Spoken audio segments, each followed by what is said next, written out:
عوام نے ان کی خدمات کو مد نظر رکھتے ہوئے عزت و احترام کا مقام دیا۔ دنیا کے دیگر ممالک کے لوگ بھی حیران تھے۔ آپ نے عام سی تعلیم حاصل کرنے کے بعد قناعت پسندی اور محنت سے خود ہی ایسے کام کیے جو ریاست کے کرنے کے ہوتے ہیں۔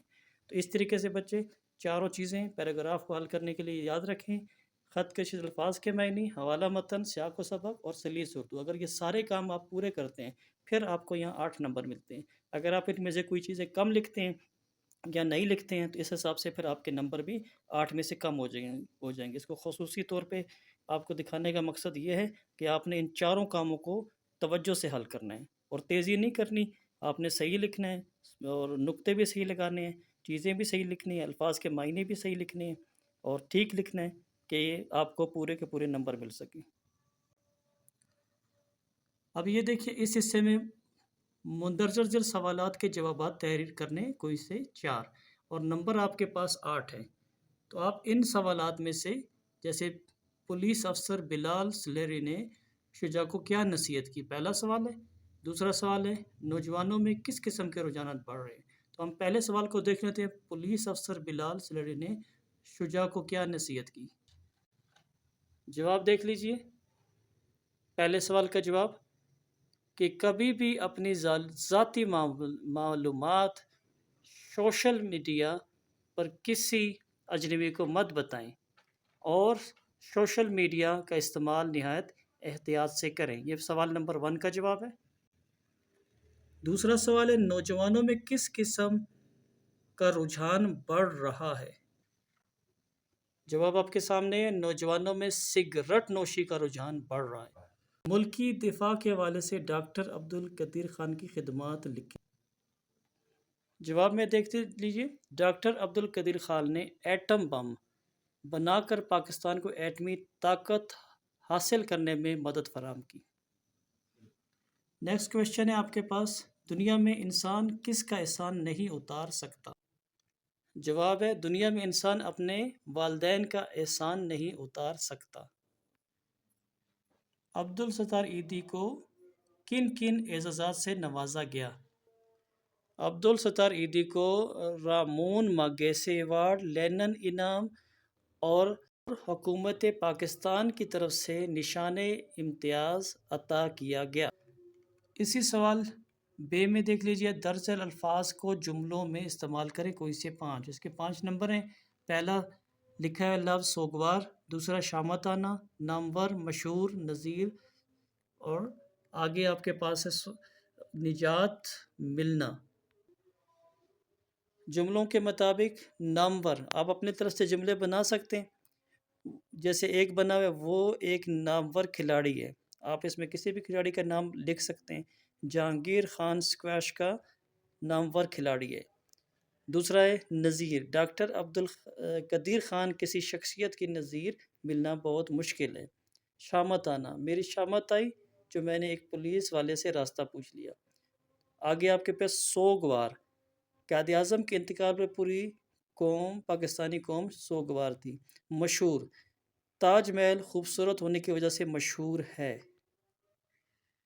آگے سوال نمبر 4 ہے، درج ذیل میں سے کسی ایک کی تشریح کریں، نیز شاعر اور نظم کا نام لکھیں۔ اب جیسے ہم نمبر 1 پہ دیکھ رہے ہیں، ہر بات میں انہی کی خوشی کا رہا خیال، ہر کام سے غرض ہے انہی کی رضا مجھے، حسرت یہ کس کے حسن محبت کا کمال، کہتے ہیں سب جو شاعر رنگین نوا مجھے۔ بے، گم ہو چلی ہے دنیا بکھرے ہوئے سکوں میں، دن غرق ہو رہے ہیں چپ چاپ کے فسوں میں، کھیتوں میں کام کر کے لوٹے ہیں کام والے، چادر سروں پہ ڈالے کندھوں پہ ہل سنبھالے۔ الف اور بے، ان میں سے کسی ایک کی تشریح لکھنی ہے اور ضروری جو چیز ہے وہ شاعر کا نام اور نظم کا نام لازمی لکھنا۔ مندرجہ ذیل میں سے کسی ایک کی تشریح کریں، نیز شاعر اور نظم کا نام لکھیں۔ اب شعر نمبر 1 لکھا ہوا ہے لیکن اس کا تعلق بے حصے سے، گم ہو چلی ہے دنیا بکھرے ہوئے سکوں میں، دن غرق ہو رہے ہیں چپ چاپ کے فسوں میں۔ حوالہ متن، نظم کا نام شام رنگین اور شاعر کا نام حفیظ جلندری۔ تشریح، اس شعر میں شاعر کہہ رہا ہے کہ جوں جوں کر شام گہری ہو رہی ہے ویسے ویسے لوگوں پرسکون ماحول میں کھو رہے ہیں اور ہر طرف خاموشی کا ڈیر ہے۔ اسی بے کا دوسرا حصہ موجود ہے، شعر نمبر 2 اس کا، لیکن ہے بے کا ہی پارٹ۔ کھیتوں میں کام کر کے لوٹے ہیں کام والے، چادر سروں پہ ڈالے کندھوں پہ ہل سنبھالے۔ حوالہ متن نظم کا نام شام رنگین اور شاعر کا نام حفیظ جالندری۔ اسی طرح تشریح میں دیکھیں، اس شعر میں شاعر کہہ رہا ہے کہ شام ہوتے ہی تھکے ہارے کسان بھی کندھوں پہ چادر ڈالے کھیتوں سے واپس اپنے گھروں کی طرف آ رہے ہیں۔ اب آپ کے سامنے ایک موجود ہے کسی ایک نظم کا مرکزی خیال تحریر کریں، یہ بھی 5 نمبر کا ہے۔ جواب آپ کے پاس موجود ہے شام رنگین۔ اس نظم کا مرکزی خیال شام کا وقت ہے۔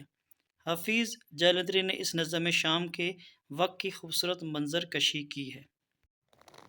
خلاصہ قانون کی گرفت در حقیقت قانون اور اس کے احترام اور انٹرنیٹ کے صحیح استعمالات پر۔ اس سبق میں بچے شجاع جو کہ ایک امیر ترین شخص نعیم مشتاق کا بیٹا ہے، جو کہ حال ہی میں یورپ سے لوٹ کر آتے ہیں اور فیصل آباد میں کپڑوں کا ایک کارخانہ شروع کر دیتے ہیں۔ ان کا اکلوتا بیٹا بھی ہوتا ہے، اس کے ساتھ رہتا ہے، جس کی جو بور ہوتا ہے، بوریت کی وجہ سے شجاع اس کو کمپیوٹر لے کے دیتے ہیں۔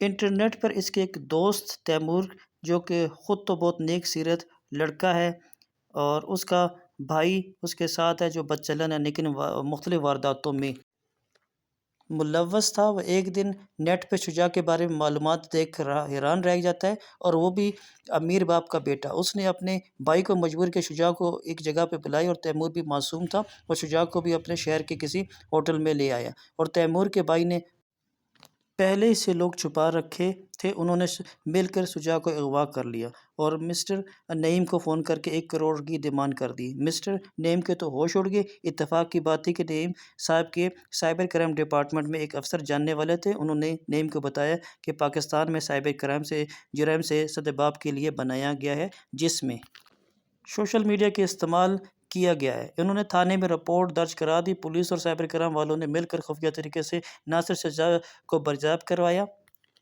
بلکہ پورے گینگ کو رنگے ہاتھوں پکڑ لیا۔ نعیم صاحب نے شکریہ کے طور پہ شاندار پارٹی کا اہتمام کیا، جس میں شجاع نے پولیس والوں سے وعدہ کیا کہ آئندہ سے سوشل میڈیا کے استعمال کو نہایت احتیاط سے کرے گا اور کسی اجنبی کو اپنے والد کے بارے میں نہیں بتائے گا۔ اس میں علم کی اقسام میں 5 ہیں: خطاب، لقب، تخلص، کنیت، عرف۔ خطاب وہ اعزازی یا تعزیتی نام جو حکومت یا قوم کی طرف سے قومی علمی خدمت پر شجاعت کے صلے میں کے طور پر دیا جاتا ہے، مثلاً شمس العلماء، قائد اعظم، قائد ملت، نشان حیدر، نواب سر، خان بہادر، بلال، ہلال، اس طرح کے نام جو آپ کے پاس آ رہے ہیں۔ اور لقب و وصفی نام ہے جو کسی صفت یا خوبی کی وجہ سے لوگوں میں مشہور ہو جاتا ہے، جیسے حضرت ابراہیم خلیل اللہ، شاعر مشرق وغیرہ۔ تخلص وہ مختصر نام جو شاعر اپنے اصلی نام کی بجائے اپنے شعروں میں استعمال کرتے ہیں، جیسے اسد اللہ غالب، ابراہیم ذوق۔ کنیت وہ نام جو ماں باپ یا بیٹا بیٹی کے تعلق سے پکارا، جیسے ابن مریم، ابو القاسم، طراب، ام کلثوم۔ عرف وہ نام جو پیار، محبت، نفرت، حقارت کی وجہ سے مشہور ہو جائے، جیسے معراج الدین، ماجا، جیلا، گالا۔ کہانی ہے لالچ بری بلا۔ ایک کتا منہ میں گوشت کا ٹکڑا لیے ایک ندی کے پل سے گزر رہا تھا۔ اس نے پیچھے دیکھا، اسے پانی میں اپنا عکس نظر آیا اور وہ سمجھا کہ یہ کوئی اور کتا ہے جس کے منہ میں گوشت کا ٹکڑا ہے۔ کتا بہت لالچی تھا، اس نے دوسرا ٹکڑا بھی حاصل کرنا چاہا اور دوسرے کتے پہ حملے کرنے کے لیے بھونکا، لیکن وہ تو صرف اس کا عکس تھا۔ جو ہی اس نے اپنا منہ کھولا، اس کا اپنا ٹکڑا بھی ندی میں گر گیا۔ اب اس کے پاس کچھ نہ بچا۔ سچ ہے لالچ بری بلا ہے۔